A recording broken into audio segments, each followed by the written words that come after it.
Hello, beautiful people, and welcome, to the Clorinde post-release analysis. As usual, for the post-release analysis, we go through a pre-release video, see what we got right, see what we got wrong, see what we missed, and so let's get right into it. She has a lot of hits, a lot of quick hits. From what I've seen, it seems like post-nerf, you're still able to do 6 and 3 Es, right? So 3 pistol shots. This is really tight. So if you're doing it just like at a baseline, okay.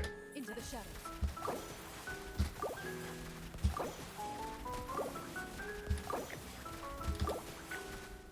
Right, you can get 6 and 3E. It is doable, it's possible. I think that in practice, very often, your E would put you in a very precarious situation if you use it exactly at those intervals. So you end up sometimes delaying it a little bit. It can be difficult to actually get this full combo without looking at your bond of life and trying to do it exactly at the right moment. And so I think in practice, in most situations, you'll end up with 5 and 3E rather than 6. But what having self-sustain in her kit allows Clorinde to do is be able to run teams that don't run a dedicated healer. I definitely do stand by the idea that she's not really that strong if you're not taking advantage of that healing. But the reality is that, like, to begin with, the units that I'm comparing her to when I say she's not really that strong, right, is like units like Qiqi, units like Raiden and Aggravate teams, units like Yai to some extent, which are already relatively strong, right? It's not that they're the best units, but their teams do perform still quite well. And what that means is even if you don't take advantage of her healing, she still does have some pretty decent teams. And honestly, I do think I emphasize the importance of her healing a bit too much in my pre-release. Not because it's not important, but rather because a lot of people aren't going to find that healing to be enough sustain, especially against very aggressive chambers like the one that was out on her initial release, which was the triple Genki chamber. It can be pretty hard to survive that chamber with her self-healing alone, and I should have taken that into account a bit more when I talked about her teams, and I should have mentioned the fact that even though she's not really that big of an upgrade over her alternatives, if you're also running a traditional defensive option on top of her, she's still very competitive with the other options in those teams. And so she's far from bad if that's what you have to do, right? She's just less of a standout. But yeah, that's something I definitely could have done better in the pre-release. Usually, right, you heal 10% of your HP, 30% healing bonus. Your total healing is just going to be 13% of your HP. However, Clorinde's healing works differently. It heals her based on a percentage of her bond of life, and that healing gets absorbed by the bond of life and the overflow. Now we can actually show this, so that's bog. If I were to somehow lose a lot of HP on my Clorinde for some reason, not quite sure what that reason could be, right? I start at 150 health. I get 3 stacks, and I heal for a tiny little bit over 2,000. If I use a healing bonus circlet, which, like, that's not what you should be doing, obviously. I was talking about healing bonus with Farina, but it's a very good way to show it. Oh, I've just healed over 9,000. That 35% healing bonus increases your healing by a lot more than 35. That leaves us with a character who has, honestly, 2 main teams. You're generally going to want to play her either in Hyper Bloom or Aggravate. She's still going to be fine in Taser if you want to. She's going to be fine in, like, Hyper teams. Maybe more so in Chuzer's teams than in Hyper teams. And then when you're looking at, like, dedicated to Hyper Bloom where you're not focusing on Quicken at all, she's not good at it because she doesn't have any off-field application. So it's really mainly Quick Bloom stuff and Aggravate stuff. Okay, so I think that overall, when it comes to her teams, it definitely is the case that the Quicken and the Quick Bloom teams are the better teams, for sure. Although I will say, and this isn't really all that Clorinde specific, but the most recent Abyss lineup is very cringe. I'm recording this as of post Abyss reset, and so we have the new Abyss with the 7 waves on Chamber 1. And when you're looking at content like this second chamber, the DPS checks are still, like, they're not trivial, but they become a bit less important, and you start caring a lot more about certain application checks. And it makes it so that in something like this, for example, if you're, you really like Clorinde, you have her, you want to play her on one of your sides, and you already have another character that you want to play on the first side, she is still going to be playable on that second team, but you're not really going to want to do her base optimal teams, basically, right? Because Quick Bloom, Farina's Hydro App isn't the fastest, so it's gonna kind of struggle to break the shield, but it's still okay. You know, the normal Quicken teams also, you know, not the best app. And so that introduces the possibility of playing stuff like taser teams with her that, again, aren't really the best when it comes to just damage, because she's balanced around her ability to apply a lot of electro and trigger a lot of aggravate. And when the reaction you're triggering is electro charge, which is gated by only being triggered on enemies at a specific interval rather than every time you apply the element, and also just does less damage, then obviously you're losing out on a decent amount of that damage potential and your teams are doing less. But in a situation like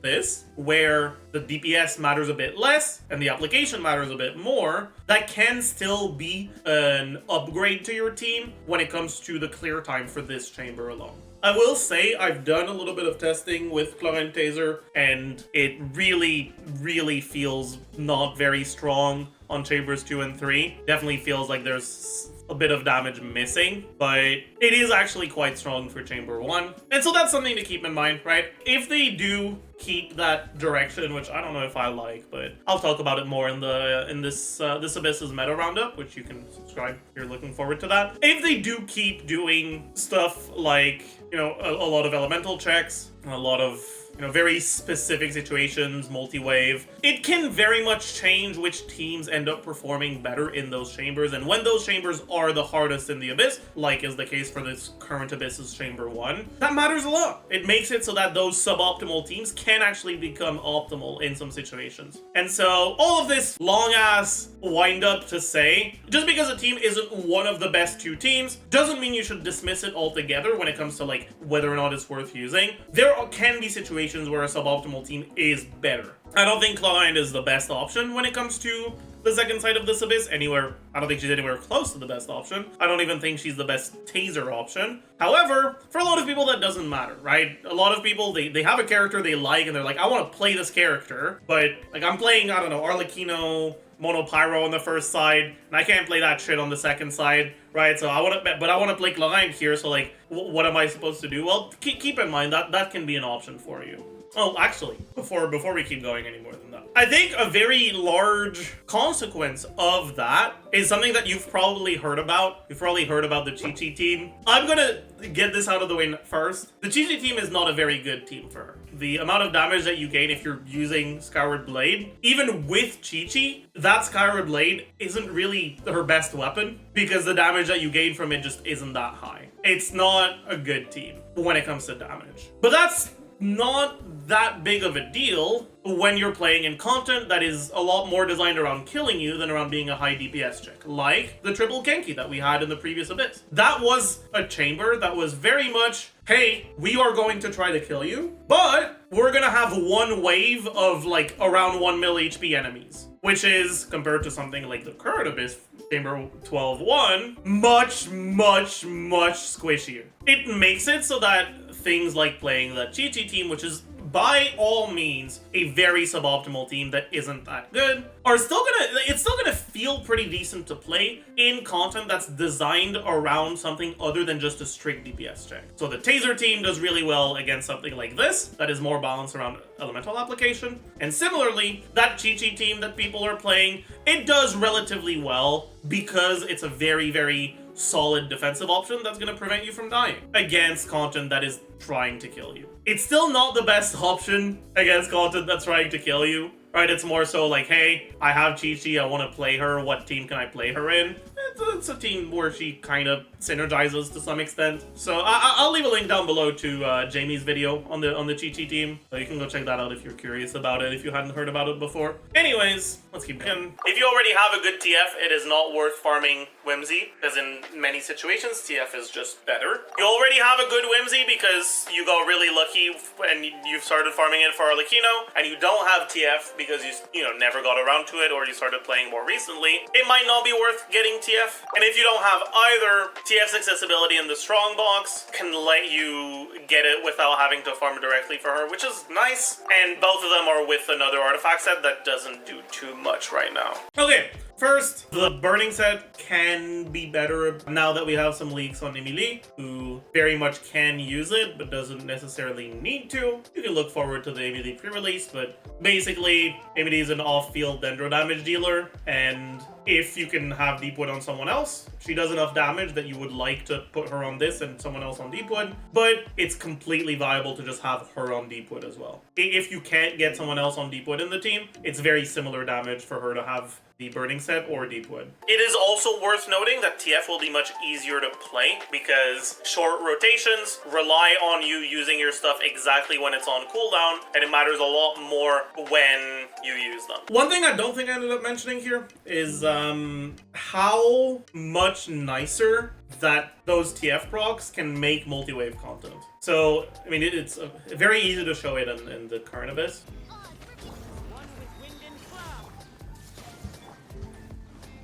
Nature.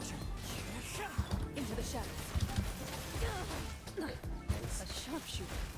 Right? Where you kill the enemy pretty quickly and you lose out on a lot of your skill uptime, and it makes it so that the next wave, right, you don't have your skill, you don't really have a good way to deal damage. With TF, generally, by the time you've reapplied your setup on the next rotation, your skill is going to be back up. Without TF, very often you're gonna have to wait a little bit, and that makes it so that in practice, TF very often performs a lot better in multi-wave content.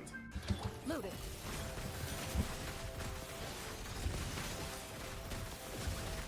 Alright, so here we've got our first wave. We reapply our stuff.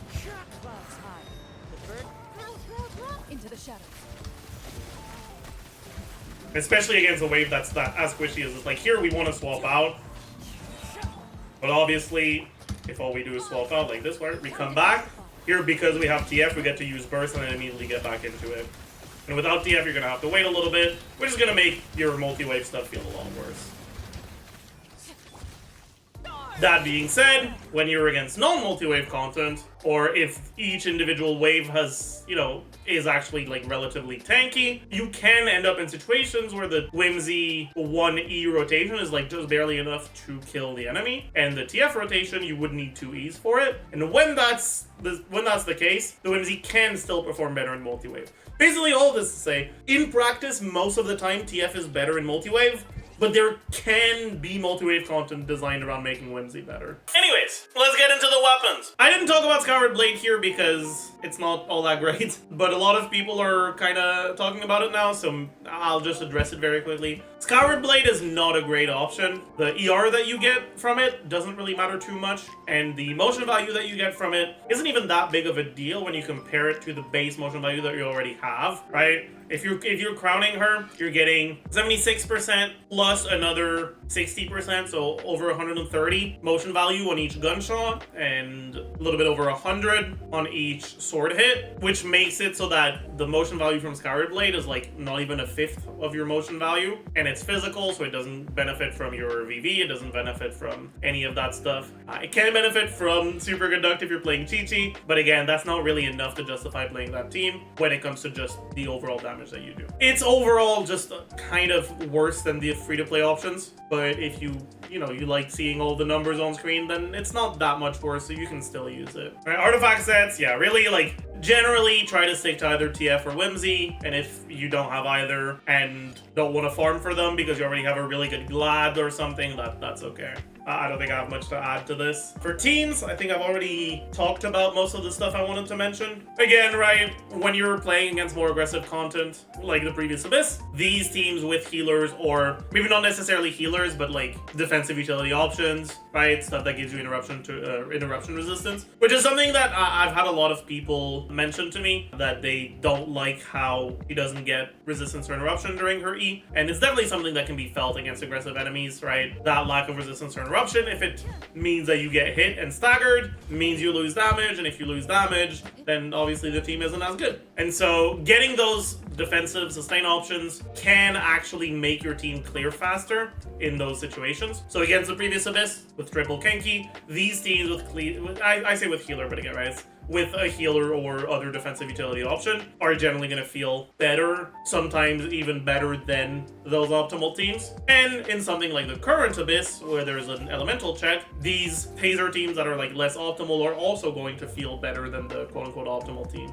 in some situations. But yeah, I definitely should have emphasized this a bit more, that like she's still strong if you're playing her with Baiju, for example, or with Kirara. Like, she's still strong, just not as strong. In any case, I believe that is going to be it for the post-release. I think overall, I'm pretty satisfied with the state the line is in. I think she's definitely a bit on the weaker side when you compare her to other recent releases, but I mean, that's mainly because recent releases are, you know, Arlecchino.